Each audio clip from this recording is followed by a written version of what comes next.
오늘 이 시간 하나님께서 우리 모두에게 주시는 말씀은 고린도후서 5장 17절의 말씀입니다. 신약 성경의 291페이지 고린도후서 5장 17절 말씀. 이 말씀 하나님께서 오늘 나에게 주시는 말씀, 믿음으로 이 말씀 선포하도록 하겠습니다. 시작. 그런즉 누구든지 그리스도 안에 있으면 새로운 피조물이라. 이전 것은 지나갔으니 보라 새 것이 되었도다. 아멘. 오늘도 이 시간 사랑과 은혜가 넘치는 예수비전교회 예배 오신 여러분을 주님의 이름으로 환영합니다. 아멘. 오늘도 하나님께서 바로 나에게 주시는 말씀이에요. 이 자리에 온 것도 내 의지로 온 것 같지만 눈에 보이지 않는 하나님께서 내 손을 붙잡고 여기로 오게 하신 것이고, 그렇게 우리를 이 자리에 불러주신 하나님이 오늘도 나에게 주신 그 말씀 우리가 듣기 전에 힘차게 선포하고 하나님이 주시는 말씀을 듣도록 하겠습니다. 내게 능력 주시는 나의 주님 안에서 내가 모든 것을 할 수 있느니라. 다 같이 선포하겠습니다. 내게 능력 주시는 나의 주님 안에서 내가 모든 것을 할 수 있느니라. 아멘. 요즘 참 세상이 시끄럽습니다. 여러분들 알다시피 중국으로부터 시작한 그 전염병이 온 세상을 휩쓸기 때문에 참 두렵고, 그 상황 속에서 또 그 병으로 고생하는 사람들도 있고, 이런 상황 속에서 인간의 한없는 연약함을 우리가 봅니다. 인간의 능력으로 어떻게 할 수가 없다는 거예요. 아까 우리 대표 기도로 우리 김한석 집사님도 기도하셨지만 우리는 할 수 없어요. 그런데 우리를 사랑하시는 분이 누구냐? 이 땅을 창조하시고 모든 것을 하실 수 있는 전능하신 하나님, 그 하나님이 우리 아버지 되심을 믿습니다. 아멘. 이런 상황 속에서 우리가 살아갈 때 담대하게 살아가면서 우리가 하나님 아버지 앞에 간구함에서 이 땅에 정말 하나님 주신 평화가 임하고, 이런 상황들을 통해서 또 예수님 믿지 않는 사람들이 예수님 믿게 되는 놀라운 역사가 일어나게 되려고 하나님 앞에 간구함에서 담대하게 이 땅을 살아가시는 여러분이 되시기를 바랍니다. 아멘. 하나님께서 우리를 너무나 사랑하셔서 지난주에도 우리에게 말씀하셨어요. 우리는 예수님을 믿으면 이제 예수님께 속한 사람, 그리스도에게 속한 사람, 그리스도인이라는 거예요. 우리가 그리스도인이 되면 그리스도인은 세상 사람처럼 사는 것이 아니라 그리스도인답게 살아야 된다라고 말씀하셨어요. 그리스도인답게 하나님께서 우리에게 주신 그 사명을 이루는 삶을 사는 것이다 라고 말씀하셨어요. 무엇이 사명인가? 내 유익을 구하지 아니하고 많은 사람의 유익을 구해서 그들로 구원에 이르도록 돕는 삶을 사는 것, 그것이 사명이다 라고 말씀하셨어요. 우리가 하나님께서 주신 말씀을 듣고 우리가 그 말씀을 이제 삶 속에 실천합니다. 하나님의 말씀을, 나에게 주신 말씀을 믿고 실천하려고 하면은 이것이 바로 실천되는 것도 있지만 많은 경우에는 우리가 혼란스럽고 갈등이 일어나는 경우가 있어요.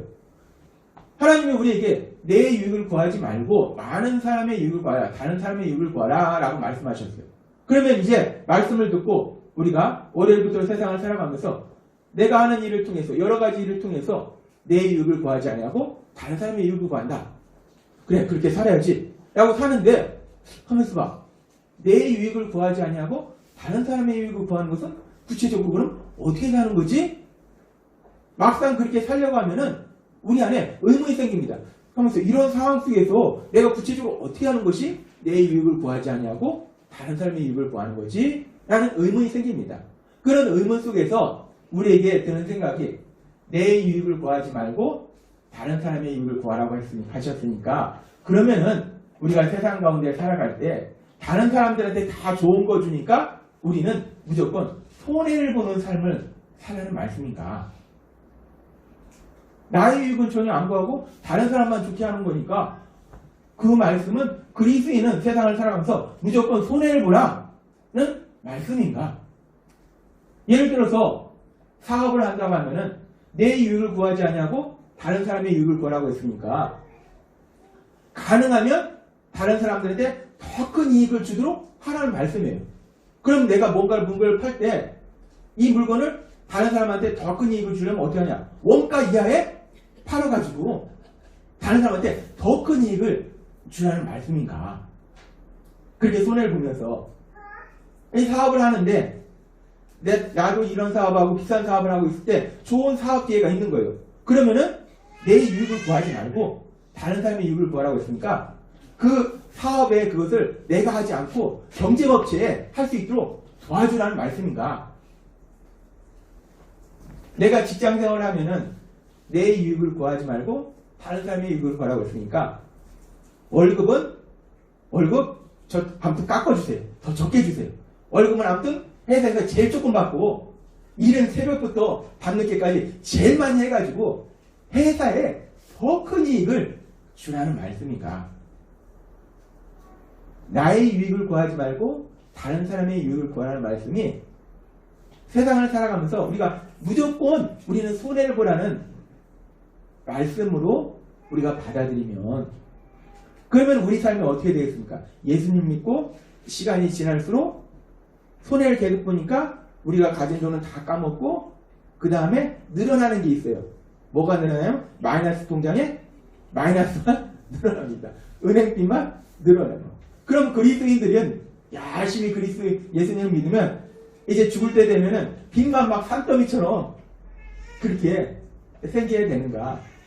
사업을 하면은 내 사업은 자꾸 줄어들고 그리고 다른 사람 사업만 자꾸 커지는 그런 삶을 살라는 말씀인가?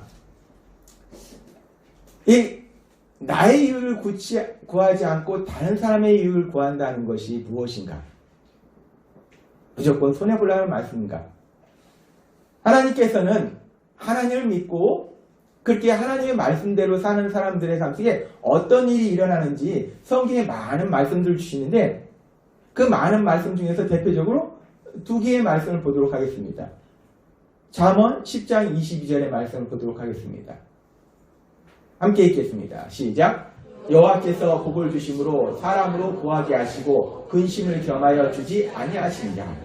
아멘.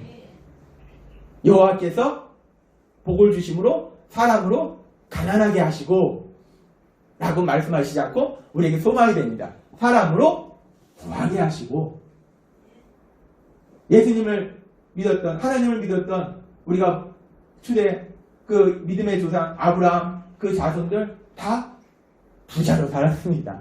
하나님께서 부하게 하신다는 것 뿐만 아니라 신명기 28장 13절은 이렇게 말씀합니다. 같이 읽겠습니다. 시작. 여호와께서 너로 머리가 되고 꼬리가 되지 않게 하시며 위에만 있고 아래에 있지 않게 하시리니 오직 너는 내가 오늘날 내게 명하는 내 하나님 여호와의 명령을 듣고 지켜 행하며 아멘. 하나님 말씀하세요. 우리가 하나님 말씀대로 살아갈 때 꼬리가 되지 아니하고 머리가 된다. 존귀한 자가 된다. 라고 하나님은 말씀하신다는 거예요. 하나님은 분명히 우리에게 말씀하세요. 이 성경이 여기뿐만 아니라 수없는 하나님의 약속의 말씀들이 있어요. 우리가 하나님의 말씀대로 살아갈 때 우리가 점점 가난해지고 우리가 세상 사람들한테 별 볼 일 없는 꼬리가 되는 존재가 아니라 부하게 하시고 머리가 되는 위에 있게 하는 놀라운 역사를 체험한다라고 하나님은 분명히 말씀하신다는 거예요. 하나님이 말씀하셨다면 그 말씀대로 반드시 이루어지게 될 걸 믿습니다. 우리가 내 유익을 구하지 아니하고 다른 사람의 유익을 구한다는 것이 무조건 그리스도인은 세상을 살아가면서 물질적으로도 그렇고 모든 상황 속에서 손해를 보라는 그런 말씀이 아니고 이 말씀은 우리가 세상 속에서 이런저런 일을 할 때 그 일의 목표를 어디에 두냐 하는 거예요. 일의 목표를 내 개인의 유익에 두는 것이 아니라 다른 사람의 유익에 두라라는 말씀이에요. 예를 들어서 일을 할 때 대부분 그 일의 목표가 무엇입니까? 돈을 많이 버는 거. 내가 명예를 얻는 거. 직장에서 내가 승진하는 거. 이것이 일의 목표가 되는 거예요. 내 개인의 유익을 얻는 것이 일의 목표가 되는 거예요. 이런 일의 목표를 가지고 일하지 말고 다른 사람의 유익을 얻게 하는 것. 그것이 우리의 일의 목표가 된다는 거예요. 그 얘기는 뭐냐면 다른 사람들을 기쁘고 행복한 삶을 살도록 도와주는 것. 그것이 우리의 일의 목표가 되는 것. 그것이 나의 유익을 구하지 아니하고 다른 사람의 유익을 구하는 삶이다라고 하나님이 오늘 우리에게 명확하게 말씀하신다는 거예요. 제가 대학원에 다닐 때 저는 화학을 전공했습니다. 유기화학을 전공했어요. 그러면 대학원 때 항암제를 연구했어요. 항암제를 어떻게 하면 더 쉽게 만드느냐, 그 유기합성 방법, 새로운 그 방법, 만드는 방법에 대해서 연구했어요. 근데 그 당시는 여러분도 알다시피 제가 예수님을 믿지 않을 때였습니다. 예수님을 믿지 않는 사람도 열심히 삽니다. 저 무지하게 열심히 연구했어요. 미친 듯이 연구했습니다. 우리 선배들이 2년 동안 한 400번 연구하면요, 전 600번 실험했습니다. 무지하게 실험했습니다. 무지하게 했어요. 그래서 결과도 잘 나왔어요. 제가 하는 분야, 그 유기화학 분야의 최고 저널 오브 모노메리컬 케미스트리, 거기에 페이퍼도 실렸어요. 아주 좋은 결과도 나왔어요. 근데 제가 그렇게 열심히 해서 좋은 결과가 나왔는데, 근데 제가 무엇을 목표로, 무엇 때문에 그렇게 열심히 연구했는가? 제 자신의 실력을, 능력을 인정받고 싶었다는 거예요. 그것이 목표였다는 겁니다. 그 목표는 이뤘어요. 근데 예수님을 믿는 지금 제가 과거의 그 모습을 돌아보니까 그것이 목표면 안 되고 무엇이 목표해야 되느냐? 항암제를 연구하잖아요. 그러면 암으로 고생하는 사람들이 그 항암제를 통해서 치료받아서 건강히 회복돼서 행복하게 살도록 도와주는 거, 이것이 목표로 열심히 연구를 했어야 되는데 저는 제 능력을 인정받는 거, 제 유익을 구하는 거, 그것이 일의 목표라는 거예요. 물론 열심히 하는 건 비슷합니다. 제가 제 이익을 구할 때도 열심히 하고 또 다른 사람들의 행복을 위해서 연구한다고 해도 열심히 할 거예요. 그런데 목표가 완전히 다르다는 거예요. 우리가 다른 사람의 유익을 구하는 거, 내 유익을 구하는 거. 그런데 제가 예수님 믿기 전에 그렇게 열심히 일을 했는데, 연구를 했는데 내 유익을 위해서 열심히 연구했다는 거예요.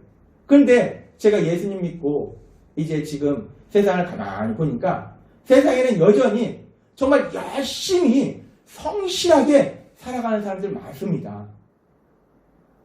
새벽부터 가끔가다 TV 보면은 어떤 분들은 저는 새벽 예배 때문에 3시, 4시에 일어나지만 어떤 분들은 일 때문에 3시, 4시에 일어나요. 야, 대단합니다. 저는 하나님이 깨우시는데 그분들은 자기 힘으로 일어나잖아요. 저는 하나님이 깨우셔도 어떤 때는 더 자고 싶다 이러는데 그분들은 자기 의지로 일어나요. 참 대단한 분들입니다. 그렇게 새벽부터 일어나서 밤늦게까지 열심히 성실하게 일하는 분들 많다는 거예요. 그런 분들은 뭔가를 또 이뤄냅니다. 우리는 세상에서는 그런 분들을 훌륭하다고 얘기합니다. 야, 진짜 대단해. 그 새벽부터 밤늦게까지 그렇게 열심히 쉴 틈 없이 그냥 열심히 일해서 그렇게 엄청난 일을 했잖아. 훌륭하다고 얘기를 해요. 그런데 그 많은 사람들이 그렇게 열심히 성실하게 일을 하는데 무엇을 목표로 일을 하는가?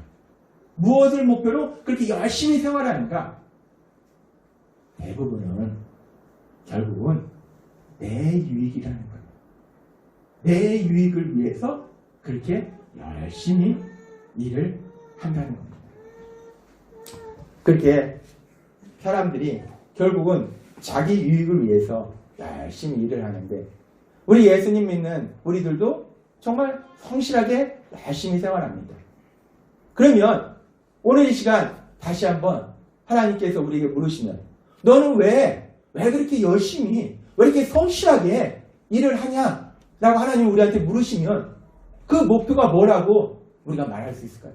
우리는 왜 그렇게 열심히 성실히 내가 해야 될 일들을 감당하고 있을까요? 내 유익을 구하지 아니하고 다른 사람의 유익을 구한다는 것은 내가 일을 할 때 그 일의 목표가 내 개인의 유익이 아니라 다른 사람들의 유익, 다른 사람들을 행복하게 해주는 그것을 목표로 일을 하는 것, 그것이 다른 사람의 유익을 구하는 삶이다 라고 하나님은 우리에게 말씀하신다는 거예요.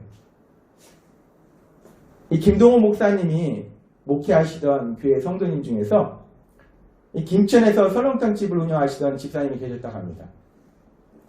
이 집사님이 이런 말씀을 하셨다고 해요.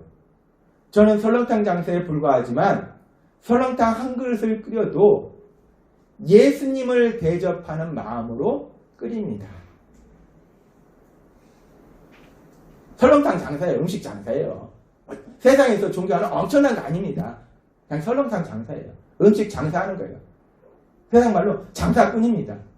근데 이분이 그랬대요. 저는 설렁탕 한 그릇을 끓여도 예수님을 대접하는 마음으로 끓입니다. 그래서 가장 좋은 재료를 가지고 정성을 다해서 설렁탕을 끓입니다. 라고 말씀하셨대요. 이분이 설렁탕집을 운영하는 가운데 하나의 일화가 있는데 한 번은 뼈와 고기를 공급해주는 그 집에서 실수했는지 뭔가 좋지 않은 뼈가 공급된 거예요. 이 뼈를 한 24시간 굽게 되는데 한 10시간 구웠을 때 뽀얗게 국물이 나오는 게 좋은 뼈라네요. 그런데 10시간 정도를 구웠는데 뽀얀 국물이 아니라 누런 국물이 나오더래요. 그 얘기는 뭐냐면 뼈가 좋지 않다는 거예요. 그래서 이분이 뼈를 공급한 그 집에 전화를 했습니다. 그랬더니 그 사장님이 연신 죄송하다고 사과를 하고 그러면서 그 사장님이 한 가지 팁을, 한 가지 지혜를 주는데 거기다가 커피 프림을 넣으시면 말갛게 된다고 지혜를 주시더래요. 이 집사님은 어떻게 했을까요? 집사님은 다음날 가게 문을 닫았답니다. 그리고 가게에 이렇게 써붙였대요. 오늘은 재료가 나빠서 장사를 못합니다. 죄송합니다. 하나님은 바울 사도를 통해서 우리에게 이렇게 말씀하십니다. 같이 읽도록 하겠습니다. 골로새서 3장 23절 말씀. 같이 읽겠습니다. 시작. 무슨 일을 하든지 마음을 다하여 주께 하듯 하고 사람에게 하듯 하지 말아요. 아멘. 무엇을 하든지 예수님께 하듯 아까 그 설렁탕집 운영하시던 그 집사님이 예수님 대접하는 마음으로 그 설렁탕을 만들듯이 무엇을 하든지 예수님께 하듯 그렇게 하라 라고 말씀한다는 거예요. 우리가 설렁탕 하나를 만들어도 정말 내가 예수님한테, 우리가 마르다와 마리아 얘기 나오잖아요. 마르다가 열심히 예수님 드리려고 열심히 만들잖아요. 예수님이 오셨다. 예수님을 드린다고 생각하고 만든다고 해봐요. 얼마나 가장 좋은 재료를 얼마나 정성을 다해서 그걸 만들겠어요. 그러면 그렇게 좋은 재료로 정성을 다해서 만든 그 음식을 먹는 손님들이 얼마나 행복하겠습니까? 하나님은 오늘 우리에게 말씀하세요. 그리스도인은 내가 예수님 믿고 그리스도인이 됐으면 그리스도인은 그리스도인답게 살아야 된다.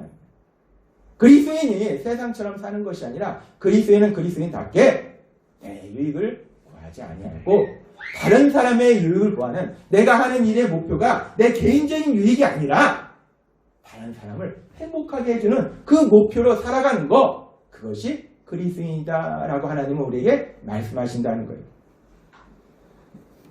사무엘상 17장에 보면은 예수님 믿지 않는 세상 사람도 하는 놀라운 그 전쟁이, 그 싸움이 있습니다. 우리가 알다시피 골리앗과 다윗의 싸움이에요. 골리앗과 다윗의 싸움은 예수님 믿지 않는 세상 사람도 웬만한 상식이 있으면 아는 얘기예요. 이 다윗이라는 작은 소년이 2m 80, 우리 교회 천정을 뚫고 가는 그런 크기의 그 거인하고, 저하고 이런 거인하고 싸워도 천정을 뚫고 가는 그런 거인하고 이 싸우는데 그 어린 소년 다윗이 승리했다는 거예요. 말도 안 되는 기적이 일어납니다. 사무엘상 17장 10절에서 26절을 보면 그 상황에 대해서 이렇게 말씀합니다. 같이 읽겠습니다. 시작. 그 블레셋 사람이 또 이르되 내가 오늘 이스라엘의 군대를 모욕하였으니 사람을 보내어 나와 더불어 싸우게 하라 한지라. 다윗이 곁에 서 있는 사람들에게 말하여 이르되 이 블레셋 사람을 죽여 이스라엘의 지옥을 제거하는 이 사람에게는 어떠한 대우를 하겠느냐. 이 할례 받지 못한 블레셋 사람이 누구이기에 살아계신 하나님의 군대를 모욕하겠느냐. 아멘. 이 말씀 보면 이 골리앗이 이스라엘 군대를 모욕해요. 다윗이 화가 납니다. 그러면서 이 블레셋 사람을 죽여 이스라엘의 치욕을 제거하는, 이스라엘의 이 모욕당한 것을 제거하는 그 사람에게 어떠한 대우를 하느냐. 그 이스라엘의 모욕을 제거하는 그 일에 관심을 갖습니다. 블레셋 사람이 누구이기에 살아계신 하나님의 군대를 모욕하겠느냐. 이 다윗이 지금 골리앗과 싸우려고 하는 그 이유가 사울왕이 이 골리앗에게 이긴 사람에게 많은 상을 준다고 얘기했어요. 사람들이 그 얘기를 합니다. 근데 지금 여기에서 다윗이 그 상에 관심 있는 게 아니에요. 다윗은 내가 골리앗을 이겨서 왕이 주는 그 상을 받아야겠다. 그런 욕심이나 아니면 내가 골리앗을 이겨서 한번 명예를 높여야 돼. 이런 명예욕이나 상에 대한 욕심이 아니고 다윗은 자기 민족 이스라엘의 명예, 내가 이 민족의 명예를 회복하겠다. 내가 하나님의 영광을 나타내겠다. 라는 목표라는 거예요. 다윗이 골리앗과 싸운 그 전쟁한 그 이유는, 그 목표는 내 개인의 유익을 구한 것이 아니고 자기 민족 이스라엘의 명예를 회복하는 것, 자기 민족의 유익을 구하는 것이고 하나님의 영광, 그 영광을 나타내는 것이 다윗의 목표였다는 거예요. 그런데 이 목표는 좋은데 현실적으로 목표는 참 훌륭한데 현실적으로는 뭐냐? 다윗은 요만한 소년이고 골리앗은 2m 80이면 거인이에요. 이길 수가 없습니다. 목표는 좋은데 현실성이 없어요. 가능성이 없어요. 현실적으로 전혀 불가능합니다. 이길 수가 없어요. 그런데 다윗이 그런 목표로 나아갔을 때 다윗은 이길 수가 없는데 전능하신 하나님의 능력을 역사하시니까 그 돌멩이 하나에 엄청난 파워를 주시니까 그 돌멩이를 맞고 돌멩이 맞아서 어디 터지긴 해도 그 거인이 죽겠습니까? 말도 안 됩니다. 뭐 돌멩이를 미사일로 쐈습니까? 말도 안 돼요. 하나님이 역사하니까 그 골리앗을 이기는 놀라운 승리를 체험하더라는 거예요. 다윗의 목표가 개인의 유익이 아니라 많은 사람의 유익을 구하고 하나님의 영광을 목표로 나아가니까 하나님이 역사하니까 불가능한 그 전쟁에서 도저히 이길 수 없는 그 전쟁에서 승리하는 놀라운 역사를 체험한 줄로 믿습니다. 뿐만 아니라 하나님은 그 다윗을 어떻게 하셨습니까? 왕으로 삼으셨어요. 그리고 왕으로 살면서 물론 다윗의 삶 속에 이런저런 많은 일이 있었지만 다윗의 말년, 그 마지막에 대해서 성경은 뭐라고 말씀하는가? 성경은 역대상 29장 28절에 이렇게 말씀합니다. 같이 읽도록 하겠습니다. 시작. 그가 나이 많아 늙도록 부하고 종기를 누리다가 죽음에 그의 아들 솔로몬이 대신하여 왕이 되리라. 아멘. 다윗은 늙도록 부하고 존귀하다는 것. 우리가 나이 많도록 부한 거 쉽지 않아요. 근데 그것보다 더 쉽지 않은 건 부한데 존귀한 거. 사람들한테 존경을 받는 거. 돈을 많이 가지고 있는데 사람들한테 존경받는 거, 그거 정말 쉽지 않다는 거예요. 우리가 세상에서 보잖아요. 돈 많은데 우리가 많은 건 부러운데 그들을 존경합니까? 안 하잖아요. 많은 건 부러워요. 야, 나도 저렇게 많았으면 좋겠어. 그런데 거기까지 그 사람들이 세상에서 받는 그 평판은 우리는 싫다는 거예요. 근데 다윗은 부하고 존귀했다라고 하나님은 말씀한다는 거예요. 하나님은 다윗의 삶을 통해서 우리에게 명확하게 말씀하세요. 우리가 어떤 일을 할 때 우리의 일의 목표가 무엇이냐? 우리가 내 유익을 구하지 아니하고 많은 사람의 유익을 구하고 하나님의 영광을 나타내는 걸 목표로 나아갔을 때 불가능한 그 어떤 일 속에서도 하나님의 능력을 역사하시고 그 삶 속에 하나님께서 행하신 놀라운 역사들을 체험하게 될 걸 믿습니다. 이 사무엘상 이 11장에 나오는 이 사항에 대해서 명확하게 말씀하시는 것이 마태복음 6장 31절에서 33절의 말씀이에요. 예수님은 이런 모든 상황에 대해서 마태복음 6장에서 이렇게 우리에게 말씀하세요. 이 말씀을 같이 읽도록 하겠습니다. 시작. 그러므로 염려하여 이르기를 무엇을 먹을까, 무엇을 마실까, 무엇을 입을까 하지 말라. 이는 다 이방인들이 구하는 것이라. 너희 하늘 아버지께서 이 모든 것이 너희에게 있어야 할 줄을 아시느니라. 너희는 먼저 그의 나라와 그의 의를 구하라. 그리하면 이 모든 것을 너희에게 더하시리라. 아멘. 예수님 말씀하세요. 예수님을 믿으면 그리스도인이 되면 뭘 먹을까? 뭘 마실까? 그 얘기는 생계를 위해서 내가 내일 먹고 살 게 없지. 생계를 위해서 일하지 말라는 거예요. 일의 목표를 먹고 사는 거에 두지 말라는 거예요. 하나님의 나라와 그의 의를 구하라. 우리가 하는 일의 목표를 하나님의 나라를 확장하는 그것에 우리가 목표를 두고 일을 하라 라고 말씀한다는 거예요. 우리에게 계속 말씀하셨다시피 그리스도인답게 하나님 주신 그 사명을 이루는 삶을 살아라 라고 말씀하세요. 그럼 우리는 궁금합니다. 하나님 주신 사명만 맨날 다른 사람을 행복하게 돕는 삶을 살면 나는 뭐 먹고 살아요? 하나님 말씀하십니다. 이 모든 것을 너에게 더하시리라. 마태복음 6장의 말씀은 우리에게 세상의 가치관과는 전혀 다른 것을 말씀하세요. 우리가 이제까지 예수님 믿지 않고 세상에서 살았던 것과는 전혀 다른 것을 말씀하신다는 거예요. 세상은 뭐라고 말합니까? 열심히 살아야 돼. 네가 열심히 살아야지 먹고 살아. 네가 열심히 한 만큼 벌어. 세상은 그렇게 얘기해요. 내가 먹고 살기 위해서 열심히 하라고 얘기해요. 하나님은 우리에게 막 그렇게 말씀하시지 않습니다. 네가 먹고 살기 위해서 열심히 하라 말씀하시잖아요. 하나님은 너는 그리스도인답게 사명을 감당하는 삶을 살아라. 네가 무엇을 하든지 돈을 버는데 목적을 두지 말고 네가 하는 일을 통해서 어떻게 하면 사람들이 행복할까? 거기에 목적을 두고 목표를 두고 일을 하라. 그러면 네 삶에 필요한 모든 것, 먹는 거, 입는 거, 그 모든 것은 내가 너에게 주리라 라고 하나님이 말씀하신다는 거예요. 하나님은 오늘 우리에게 놀라운 비밀을 말씀하시는데 예수님을 믿으면 예수님을 믿는 것과 예수님을 믿지 않는 것이 뭐가 그렇게 다른가? 세상이 볼 때는 별로 다른 것 같지 않은데 엄청난 차이가 있는데 예수님을 믿으면 이제 우리의 삶이 변화된다는 거예요. 새로운 삶으로 변화된다는 거예요. 내가 내 힘으로 먹고 사는 것이 아니라 나는 하나님이 기뻐하시는 사람들을 도와주는 삶을 사는데 내가 하는 일 무엇이든지 내가 음식 장사를 하든지 내가 의사든지 내가 변호사든지 내가 무엇을 하든지 그 일을 통해서 단지 월급이 승진이 목표가 아니고 사람들의 유익을 구하는 것을 목표로 일을 하는데 나머지 모든 것들을 하나님이 주신다. 하나님이 주시는 은혜로 산다 라고 명확하게 말씀하신다는 거예요. 하나님께서 오늘 우리에게 주신 고린도후서 5장 17절의 말씀 같이 읽도록 하겠습니다. 시작. 그런즉 누구든지 그리스도 안에 있으면 새로운 피조물이라 이전 것은 지나갔으니 보라 새 것이 되었도다. 아멘.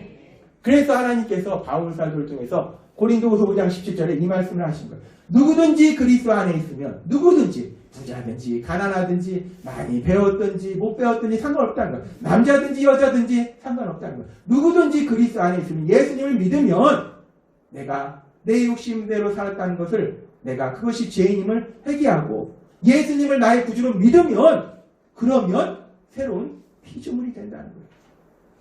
죄로 인해서 저주와 고통 속에 살아야 될 그런 사람이 이제 변화돼서 하나님의 사랑받는 자녀로 변화되는 놀라운 역사를 체험한다는 겁니다.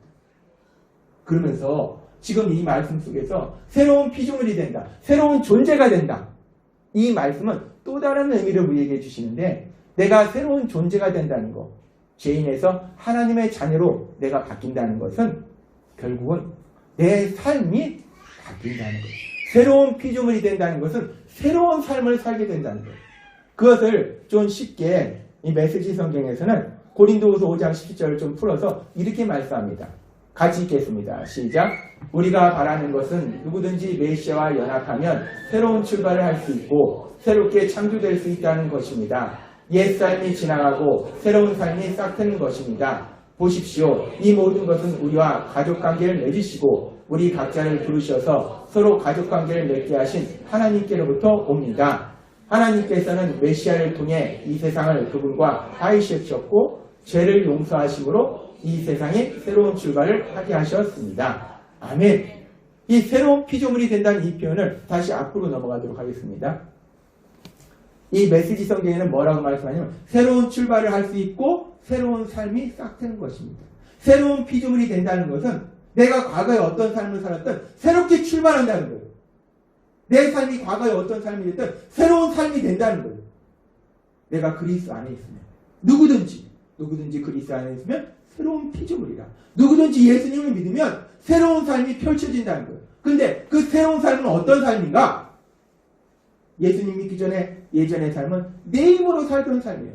제가 그랬어요. 예수님 믿기 전에 제 삶은 내가 열심히 노력해서 사는 삶이었어요. 그런데 우리가 세상 살아옵니다. 내가 열심히 노력한다고 다 됩니까? 될 듯 하다가 안 되고, 내가 아무리 해도 안 되는 불가능한 일을 수없이 만난다는 거예요. 한계가 있다는 거예요. 근데 예수님 믿기 전에 내 삶은 내 힘으로 열심히 내가 먹고 살 거를 준비하는 삶이었는데, 누구든지 그리스도 안에 있으면 새로운 피조물이다. 예수님 믿으면 그 삶이 새롭게 변화되는데, 그 삶은 어떤 삶입니까? 우리는 하나님이 기뻐하시는 어떻게 하면 사람들을 행복하게 할까? 내가 하는 일을 통해서 사람들을 행복하게 하는 그 일을 하는 거예요. 그런데 내 삶에 필요한 모든 것들은 전능하신 하나님이 풍성하게 공급해 주시는 그 놀라운 역사, 그 역사로 살아가는 것이 새로운 삶이라는 거예요. 새로운 삶은 내 힘과 내 노력으로 사는 것이 아니라, 나는 하나님이 기뻐하시는 그리스도인답게 사명을 감당하는 삶을 살고, 내 삶의 모든 것들은 전능하신 하나님의 능력을 역사하신 역사를 체험하는 삶, 그 삶이 새로운 삶이라는 거예요. 얼마나 신납니까? 내가 할 수 있는 거, 하나님이 하시는 거 비교가 됩니까? 그런데 하나님이 내 일을 해주신다는 거, 내가 먹고 사는 거 하나님이 책임져 주신다는 거예요. 그것이 바로 새로운 삶이라는 거예요. 하나님은 그래서 우리에게 말씀하시는 거예요. 누구든지 그리스도 안에 있으면 새로운 피조물이라, 새로운 삶을 산다는 겁니다. 그런데 왜 예전에 예수님 믿기 전의 모습처럼 열심히 내가 먹고 살 거 고민하면서 염려하면서, 아이고 내일 식량, 내 집, 내 차, 왜 내가 그걸 고민하고 사냐는 거예요. 고민한다고 집이 생깁니까? 차가 생깁니까? 쌀이 생깁니까? 안 생깁니다. 내가 아무리 노력한다고 풍부하게 생깁니까? 안 생깁니다. 하나님은 우리에게 명확하게 말씀하세요. 오늘 우리에게 놀라운 소망을 주시는데, 우리가 예수님을 믿으면, 누구든지 그리스도 안에 있으면 새로운 피조물이라, 우리가 예수님을 믿으면 우리에게 새로운 삶이 펼쳐지게 될 걸 믿습니다. 그 삶은 이제 더 이상 내 노력으로 사는 것이 아니라, 나는 사람들을 행복하게, 내가 먹고 살기 위해서 일하면 비참합니다. 그런데 내가 아무리 힘들고 어려워도 누군가를 행복하게 그 일하면 우리도 행복하잖아요. 우리는 일하면서도 행복하고, 그리고 더 기쁜 것은 나는 그렇게 행복하게 일하고 내 삶의 모든 것들은 하나님이 능력으로 역사하시고, 하나님은 오늘 우리에게 말씀하세요. 누구든지 그리스도 안에 있으면 새로운 피조물이다. 우리가 예수님을 믿음으로 인해서 옛날의 그 삶에서 벗어나서 새로운 삶을 사시는 여러분이 되시기를 바랍니다. 그래서 여러분 안에 성령님을 거하게 하셨어요. 성령님의 인도하심과 도우심을 해서 옛날의 삶, 내가 내 먹고 살기 위해서, 내 옷 사기 위해서, 내 차 사기 위해서, 내 집 사기 위해서, 내 자녀들 교육시키기 위해서 일하는 것이 아니고, 내가 무엇을 하든지 그 일을 통해서 사람들을 행복하도록 돕는 그 사명을 감당하는 삶을 살고, 성령님이, 그 하나님이 능력으로 역사하셔서 내 삶 속에 풍성하게 공급해 주시는 그 놀라운 역사를 체험하시는 여러분이 되시기를 주님의 이름으로 축원합니다. 기도하겠습니다. 하나님 아버지 감사합니다. 오늘도 주신 말씀처럼 우리가 그리스도 안에 있으면 새로운 피조물이라, 새로운 삶을 살게 된다라고 말씀하셨습니다. 예수님 믿기 전에 힘들게 내 힘과 내 노력으로 살던 그 삶에서 벗어나서 이제는 우리는 그리스도인답게 사명을 감당하고 전능하신 하나님의 능력을 역사하시는 그 놀라운 역사로 산다라고 말씀하셨습니다. 주님, 오늘 주신 이 말씀이 우리 삶 속에 체험되어질 수 있도록 역사해 주옵소서. 그리스도 안에 있음으로 인해서 사명을 감당함으로 인해서 하나님이 하신 그 놀라운 역사를 체험하는 우리 모두가 될 수 있도록 역사해 주옵소서. 예수님의 이름으로 감사하며 기도드립니다. 아멘. 이 시간 주여 세 번 부르시고 간절히 기도하실 때, 주님, 우리가 세상 가운데 살아감으로 인해서 우리 마음속에, 우리 생각 속에 세상적인 생각들이 참 많이 들어와 있습니다. 내가 열심히 해서 돈 많이 벌어서 먹고 살아야지, 집도 사야지, 차도 사야지, 자식도 가르쳐야지. 그러나 하나님 오늘 분명하게 말씀하십니다. 그 모든 것은 하나님이 주신다라고 말씀하십니다. 우리는 하나님이 주신 말씀대로 사명을 감당하는 삶을 살고 나와는 비교할 수 없는 놀라운 능력이신 그 하나님의 능력을 체험케 해달라고 우리가 주여 세 번 부르시고 간절히 기도하겠습니다. 주여